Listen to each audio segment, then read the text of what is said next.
নমস্কাৰ বন্ধুসকল, আপোনাক বিজয় ষ্টাডি আসাম চেনেলটোলৈ স্বাগতম জনাইছোঁ। এছএছচিয়ে ফিজিকেলৰ কাটঅফটো এতিয়া ডিক্লেয়াৰ কৰি দিছে।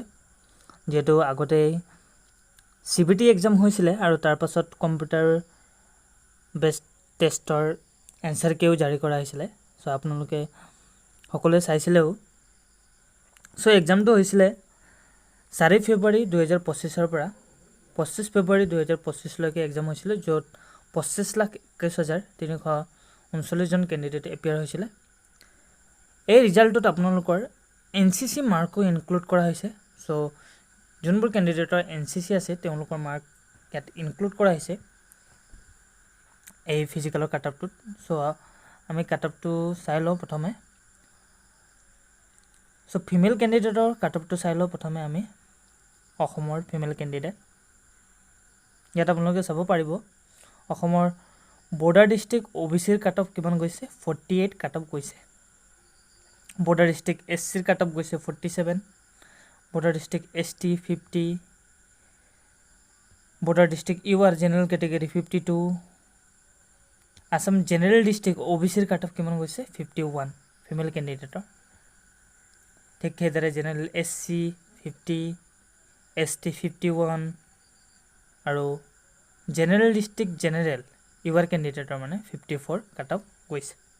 সো বাকি Naxal ডিস্ট্ৰিক্টৰ UWS OBC ST SC এইবিলাক আপোনালোকে চাব পাৰিব। আৰু লিষ্টটো আপোনালোকে চাব পাৰিব অফিচিয়েল ৱেবছাইটত গৈ আপোনালোকে চাব পাৰিব। এতিয়া মেল কেণ্ডিডেটৰ চাই লওঁ, মেল কেণ্ডিডেটৰ কিমান কাটঅফ গৈছে। যেহেতু মেল কেণ্ডিডেট বেছি থাকে, সো মেল কেণ্ডিডেট আপোনালোকে ইয়াত চাব পাৰিব অসমৰ কাৰণে। প্ৰথমে আমি চাওঁ বৰ্ডাৰ ডিস্ট্ৰিক্ট। বৰ্ডাৰ ডিস্ট্ৰিক্ট EWSৰ কাটঅফ 79 গৈছে, আপোনালোকে চাব পাৰিব। তাৰপাছত বৰ্ডাৰ ডিস্ট্ৰিক্ট OBCৰ কাটঅফ 40 গৈছে।